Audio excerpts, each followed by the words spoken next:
Magandang gabi po sa iyo, Brother Billy. Ito po ang aking tanong. Ano ba ang kaibahan ng Foursquare Church at sa dating Daan Church of God? Pangalawa po, bawal po ba ang sugal? Kasi may sugal noon nung unang panahon sa Biblia. Yan lang po. Alam mo kapatid, unang-una yung kaibahan natin, yung Foursquare Church, wala sa Biblia yun. Ang utos sa Biblia, kapatid, tayo ay mag-aaral at maniniwala dun lang sa nakasulat, huwag hihigit doon. 4:6 ng unang Korinto. Ang mga bagay ngang ito, mga kapatid, ay inianyo ko sa halimbawa sa aking sarili at kay Apolos dahil sa inyo, upang sa amin ay mga tuto kayo na huwag magsihigit sa mga bagay na nangasusulat, upang ang sino man sa inyo ay huwag magpalalo ang isa laban sa iba. Sa amin, sabi ng mga apostol, matuto kayo, huwag hihigit sa mga bagay na nasusulat. So, kailangan ang matutunan natin nakasulat. Saan ang galing yon? Imbento ng tao yan. Tayo yan ng tao, no? Sino ba nagtayo ng Foursquare Church? Kilala mo ba ang founder ng iglesyang inaniban mo? Hindi ba ang nagtayo niyan ay si Aimee Semple McPherson? Kilala mo ba nagtayo ng Foursquare Church? Baka hindi mo alam ang nagtayo niyang babae. No?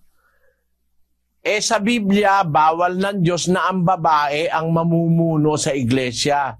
Bawal ng Diyos yan. 1 Timoteo 2:11. Ang babae mag-aral na tumahimik na may buong pagkapasakop. Ngunit hindi ko ipinahihintulot na ang babae ay magturo ni magkaroon ng pamumuno sa lalaki, kundi tumahimik.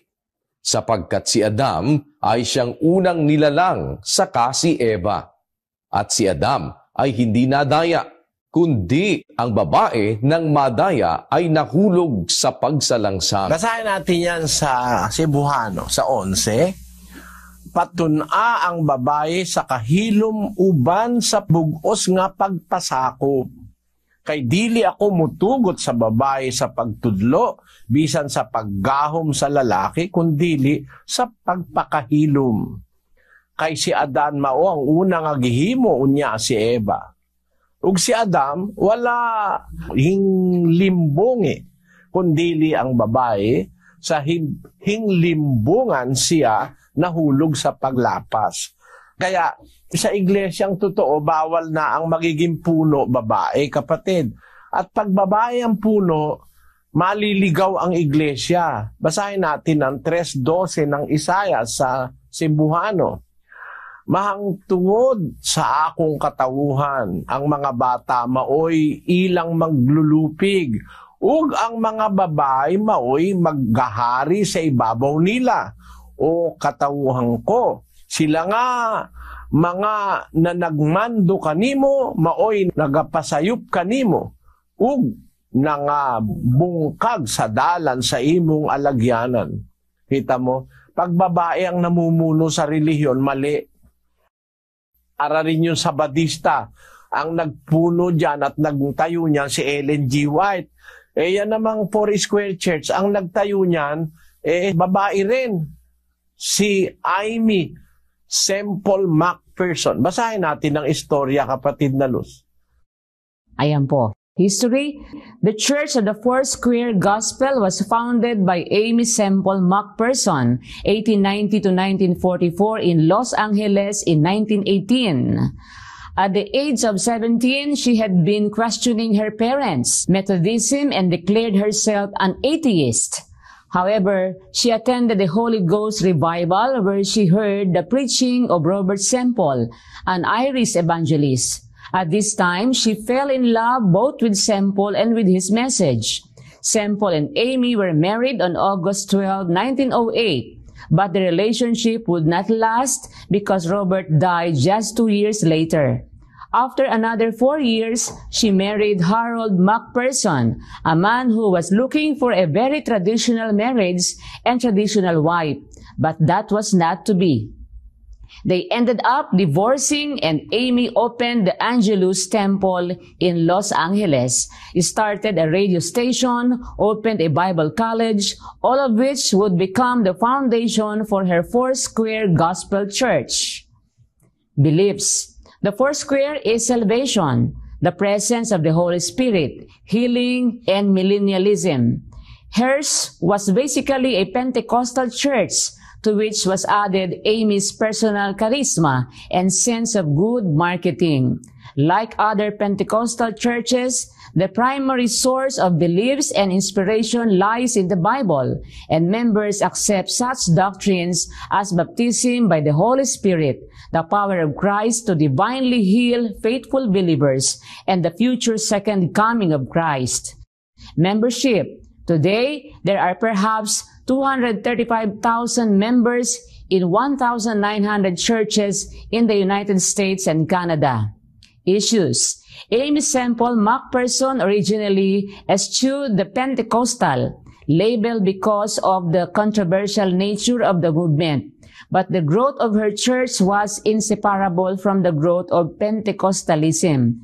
Thus, their faiths were fundamentally linked. Kaya masasabi ko sa iyo, kapatid, yung iglesyang Foursquare sa istorya, sa Biblia, ay pinapatunayang yan ay mali. Wala sa Biblia yung Foursquare. Ang aral nyo mali-mali rin dahil ang aral nyo parang Pentecostal din. Ganon. Ngayon, ikukumpara mo yan sa iglesyang nasa Biblia ay napakalayo. Unang-una sa pangalan, mali ang pangalan nila. Ang leader, mali sila. Iglesia sa Biblia, ang leader, yung lalaki na inilagay ng Diyos ayon sa Biblia. Gaya ng mga apostol, si Apostol Pablo. Wala namang apostola sa Biblia. Ngayon, marami pang iba. Kasi kung isa-isain ko, kapatid, maubos ang oras natin, pasensya ka na, no? Ngayon, doon sa isang tanong mo, bawal po ba ang sugal kasi may sugal noong unang panahon sa Biblia? Oo, merong sugal noon, pero bawal sa kanilang magsugal.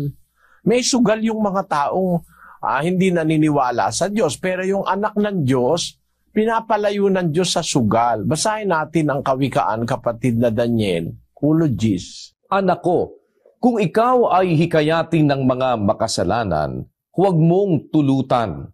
Kung kanilang sabihin, sumama ka sa amin, tayo'y magsibakay sa pagbububo ng dugo, tayo'y mangagkubli ng silo na walang anumang kadahilanan sa walang sala.